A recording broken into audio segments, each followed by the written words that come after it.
అమర్ గారు, తెలంగాణ రాష్ట్రంలో మున్సిపాలిటీలన్నీ కాంగ్రెస్ హస్తగతమయ్యాయి. గతంలో ఆ మున్సిపాలిటీలన్నీ బీఆర్ఎస్ ఆధీనంలో ఉన్నాయి. స్థానికంగా ఈ మార్పులకు చేర్పులకు ప్రజలు కూడా కోఆపరేట్ చేస్తున్నారా, లేదు అంటనంటే హై హండ్రెడ్ పాలిటిక్సే వర్కౌట్ అవుతున్నాయా? శ్రీశైలం గారు, నేను ఇంతకుముందే చెప్పాను.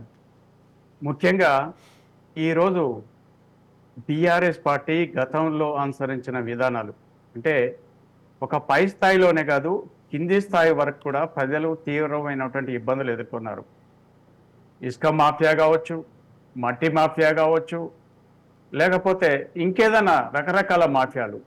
ముఖ్యంగా ఎమ్మెల్యేలకు పూర్తిగా అధికారం ఇవ్వటం వల్ల కేసీఆర్ పీరియడ్లో ఎమ్మెల్యే చెప్పిందే మాట. ఒక డిఎస్పీ రావాలన్నా, ఒక ఆర్టీఓ రావాలన్నా, లేకపోతే తహసీల్దార్ రావాలన్నా, ఇంకా చిన్న ఆఫీసర్ అక్కడికి రావాలన్నా కూడా పూర్తిగా ఎమ్మెల్యే కనుసన్నల్లో ఎమ్మెల్యే లెటర్ ఇస్తే తప్ప అక్కడికి పోస్టింగ్ ఇచ్చేవాళ్ళు కాదు.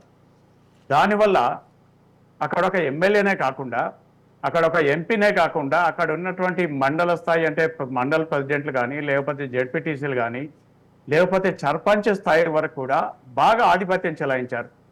తమకు ఎవరైనా ఎదురు మాట్లాడితే కేసులు బుక్ చేశారు. నిజంగా చెప్పాలంటే 2018 తర్వాత ఒక రకంగా రజాకార్ల పాలన తిరిగి తెలంగాణలో ఉందా అనే విధంగా ఒక ఫీలింగ్ అనేది ఏర్పడింది. ఇప్పుడు ఏ ఉద్దేశంతో జర్నలిస్ట్ రవిప్రకాష్ని అరెస్ట్ చేశారు? ఒక ప్రైవేట్ అంటే మీకు ఎగ్జాంపుల్ చెప్తున్నాను, ఏ రకంగా దాడి జరిగిందని చెప్తున్నాను నేను. ఏమీ సంబంధం లేని కేసుల్లో అంటే ఒక కంపెనీకి సంబంధించిన విషయంలో ఒక సీనియర్ జర్నలిస్ట్ని రవిప్రకాష్ను బుక్ చేసి అరెస్ట్ చేసి అంటే భయప్రాంతులకు గురి చేసి ఇది చేసిన. అట్లనే ఒక మండల స్థాయిలోనో విలేకరి కూడా ఏదైనా ఒక వార్త రాస్తే, లేకపోతే బీఆర్ఎస్ పార్టీకి వ్యతిరేకంగా మాట్లాడితే వాళ్ళ మీద ఎన్నో రకాలైనటువంటి కేసు. అదే విధంగా సీనియర్ జర్నలిస్ట్ సతీష్ కమల్ గారిని కూడా బీఆర్ఎస్ తర్వాత సతీష్ కమల్ కూడా కేవలం ఒక దగ్గరికి మాట్లాడటానికి వెళ్ళినందుకు వెళ్తే కేవలం అతనికి సంబంధం లేదు, అతను ఎటువంటి ఇది కాదు. నీకు 2014లో తెలంగాణ రాష్ట్రం ఏర్పడే వరకు ఆయన ఒక ప్రముఖ తెలంగాణ ఉద్యమకారుడు, ఒక జర్నలిస్ట్ నాయకుడు. రాష్ట్ర వ్యాప్తంగా 168 కేసులు జర్నలిస్టుల పైన నమోదు చేయడం జరిగింది 4 సంవత్సరాల కాలంలో. అయితే శ్రీశైలం గారు, అవి మనకు తెలిసినంత వరకే. ఇంకా తెలియని కేసులు చాలా ఉన్నాయి.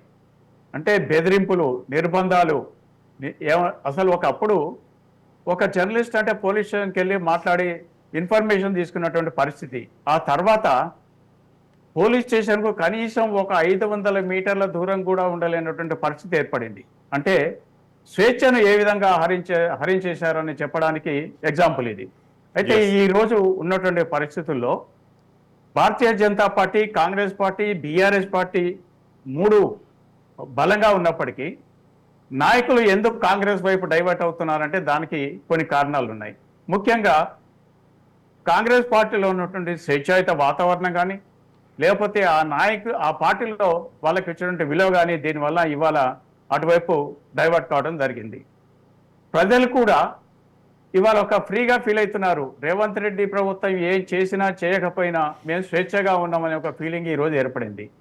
మరి అదే సందర్భంలో మరి బలంగా ఉన్న భారతీయ జనతా పార్టీ వైపు ఎందుకు వెళ్ళటం లేదంటే దానికి చాలా కారణాలు ఉన్నాయి. ముఖ్యంగా మొదటి నుంచి కూడా మన ప్రాంతం అంతా కూడా హిందీ లాంగ్వేజ్ కానీ ఉత్తర బెల్ట్కి కొంచెం వ్యతిరేకమైనటువంటి ప్రాంతం మనది. ఇక్కడ ఆలోచన చేసి అనేకమైనటువంటి ఆర్థిక అంశాలు ముడిపడి ఉన్నాయి. మోడీ విషయంలో రిజర్వేషన్ సంబంధించిన అనుమానాలు ఉన్నాయి, లేకపోతే ఇంకా అనేక విషయాలు. అంటే రిజర్వేషన్ అనేది కాంట్రవర్షియల్ సబ్జెక్ట్ అండి, దాని మీద మాట్లాడకపోవడం మంచిది. దానికి తోడు సిసిఎస్ పోలీసులు, బంజారాహిల్స్ పోలీసులు, ఢిల్లీ పోలీసులు కేసు నమోదు చేశారు. అటువంటి వివాదాస్పద అంశాలు మనం మాట్లాడకపోవడం మంచిది. Kindly skip that word please. దానికి అటువంటి నేను దాన్ని ఒకవేళ అటుంటే ఉపసంహరించుకుంటాను. దానికి తోడు స్థానికంగా ఉన్నటువంటి నాయకత్వం బలంగా లేకపోవడం. ఎక్కడికక్కడ నిజంగా చూస్తే స్థానికంగా బీజేపీ నాయకత్వం తన క్యాడర్ను విస్తరించుకోకపోవడం. కింది స్థాయిలో ఇందాక మన సత్యంగా చెప్పారని చెప్పిన దాంట్లో కొన్ని అవాస్తవాలు ఉన్నాయి, కొన్ని వాస్తవాలు ఉన్నాయి. అయితే బీజేపీ అనేది తన క్యాడర్ను కింది స్థాయి వరకు విస్తరించకపోవడం, కేవలం మోడీ మాయ మీదనే ఈరోజు ఆధారపడటం. అంటే మోడీనే మమ్మల్ని గెలిపిస్తాడని ఒక ఫీలింగ్లో ఉండటం. దీనివల్ల నిజమైనటువంటి ప్రజలు ఎటువైపు అయితే ఉన్నారో అటువైపే ఇవాళ స్థానికంగా ఉన్నటువంటి జిల్లా పరిషత్ చైర్మన్లు కానీ, లేకపోతే లోకల్ బాడీస్లో ఎలక్ట్ అయిన చాలా మంది నాయకులు ఇవాళ కాంగ్రెస్ వైపు మొగ్గు చూపుతున్నారు. ఆ ఫలితం మనకు రేపు స్పష్టంగా కనపడబోతుంది. అది నిజంగా నాయకులు మారితే ప్రజలు మారతారా, నాయకులు మారకపోతే ప్రజలు మారరా, నాయకులు మారినా కూడా ప్రజలు మారరా అనే విషయాన్ని చేయడానికి మనకి ఎంతో టైం పట్టేది లేదు. నిజంగా ఈ ఎన్నిక ఒక ఎగ్జాంపుల్. అంటే నిజంగా అధర్మానికి వ్యతిరేకంగా ఉన్నప్పుడు మారితే ప్రజలు హర్షిస్తారా, లేకపోతే అధర్మం వైపు నాయకులు కూడా ఉంటేనే సమర్థిస్తారా అనేది ఈ విషయంలో చాలా స్పష్టంగా తేలిపోనుంది. ఇది కేసీఆర్ చేసినటువంటి కుటిల ప్రయత్నాలు, అంటే ఆయన చేసినటువంటి అరాచకాలు అన్నీ ఇన్ని కావు. ముఖ్యంగా హైదరాబాద్ను మొత్తం సర్వనాశనం చేయడం జరిగింది. అయితే మొన్న మరి అసెంబ్లీ ఎలక్షన్లో ఓటు ఎందుకు వేశారు అంటే దానికి సంబంధించిన కొన్ని విషయాలు ఉన్నాయి. కేవలం హైదరాబాద్ పైపైన అభివృద్ధిని చూశారు తప్ప ఇక్కడ ఏ విధంగా హైదరాబాద్ లూటి జరిగింది, చెరువులు ఎక్కడ పోయినాయి, విలువైన భూములు ఎక్కడ పోయినాయి, ఎన్నో విలువైనటువంటి ప్రభుత్వ భవనాలు ఏమైపోయినాయి అనే విషయం మీద ఒక్కొక్కటి వెలుగులోకి వస్తున్న తర్వాత నిజంగా ఇటువంటి ప్రభుత్వానికి మేము మద్దతు ఇచ్చామనే ఇదిలో ఇవాళ హైదరాబాద్లు కూడా ఆలోచన చేస్తున్నారు. గ్రామీణ ప్రాంతాల్లో ఆటోమేటిక్గా కేసీఆర్ మీద పూర్తి వ్యతిరేకత ఉంది. ఆయన ఎంత ప్రయత్నించినా, ఎన్ని బస్సు యాత్రలు చేసినా ఆయన గతంలో పెట్టినటువంటి బాధలు ఎవరు కూడా మర్చిపోయే స్థితిలో లేరు, ఆ పార్టీని ఆదరించే స్థితిలో లేరు.